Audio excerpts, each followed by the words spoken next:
शंभू राजांचं शौर्य पाहून काय म्हणाला औरंगजेब, ये मरहट्टे क्या खिलाते हैं अपने बच्चों को, क्यों ऐसा एक भी शख्स पैदा नहीं हुआ हमारे जनान खाने में. आणि संभाजी महाराज कडाडले, तुझ्या पोटी कसा जन्मेल संभाजी, अरे कसा जन्मेल संभाजी तुझ्या कुशीत.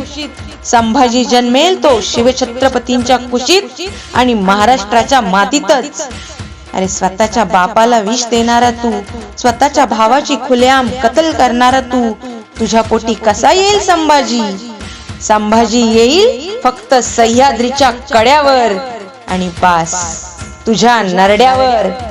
याद राख, महाराष्ट्राच्या मातीवर उभा आहेस तू.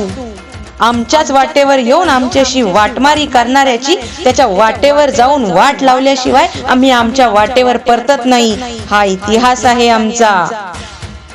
जय भवानी, जय शिवाजी.